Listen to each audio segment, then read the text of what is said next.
ఈ రాత్రి సమయంలో దేవుడు నీతో మాట్లాడుతున్నాడు. నా మాట విను, నీ బ్రతుకుతావు. గివ్ యువర్ హార్ట్, నీ హృదయం దేవునికి ఇస్తావా? నేను ఇచ్చి ఉన్నాను అంటున్నారు కానీ మన హృదయం ఇవ్వట్లే. ప్రకటన గ్రంథం 1:3 అంటున్నాడు. దేవుని వాక్యం ప్రవక్త యోహాను గారితో దేవుడు మాట్లాడిన పరలోకలో యోహాను గారికి తీసుకెళ్ళి ఆ సంఘములో హెచ్చరిస్తూ అక్కడ రాయబడి ఉన్నది. ఏమని రాయబడి ఉన్నదండి? ప్రకటన గ్రంథం 1:3 సమయము సమీపించున్నది గనుక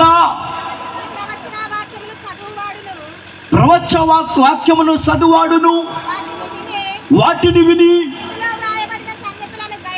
రాయబడిన సంగతులను గైకొనున్న వాడును ధన్యుడు. మనము దేవుని వాక్యము వింటున్నాం, ప్రార్థన చేస్తున్నాం, కానీ మన జీవితాలు మారట్లే, మన లైఫ్ మారట్లే. ఏ లైఫ్ మారట్లేదు? యెహోవాను ప్రేమించు వారులారా చెడుతనమును అసహించుకొనుడి. యెహోవాను ప్రేమించు వారులారా చెడుతనమును అసహించుకొనుడి, అప్పుడు తన భక్తుల ప్రాణము దేవుడు బాగు చేయును. నా సోదరి, నా సోదరుడా, మీరు ఇక్కడ కూర్చున్న దేవుని బిడ్డలారా, ఇక్కడ స్టేజ్ పైన నిలబెడితే మీరు కానీ ప్రసంగము చేయగలరు. హల్లెలూయా. వాక్యం ధ్యానించవచ్చు, వాక్యం ధ్యానించటం మంచిదే, ప్రార్థన చేయటం మంచిదే, కానీ ఆజ్ఞను లోబడుట నీ జీవితాన్ని మారుస్తుంది, నీ బ్రతుకును మారుస్తుంది, నీ స్థితిని మారుస్తుంది. నీవు దేవునికి నీ లోబడితే, ఆయన మాటకి లోబడితే మరణము నిన్ను చుట్టుకొనినా దేవుడు నిన్ను బ్రతికిస్తాడు. ఆదికాండం 12 అక్కడ అబ్రాహాముతో దేవుడు అంటున్నాడు. ఏమంటున్నా? అబ్రాహాము, నా మాట విను, నా మాట విని నెడలా, నేను చెప్పినది నీ చేసిన నెడలా ఆకాశంలో ఉండిన నక్షత్రము వలె అవి లెక్కించాల వాట్ల నీ సంతానము దీవిస్తానన్నాడు. మాట వినుట వలన నీ లైఫ్ చేంజ్ అవుతుంది. మాట వినుట వలన నీ జీవితం చేంజ్ అవుతుంది. అందుకన్నాడు మత్తయి సువార్త 6:33 ఆయన రాజ్యం, ఆయన నీతిని వెతికిన యెడల ఆయన గొప్ప దేవుడు.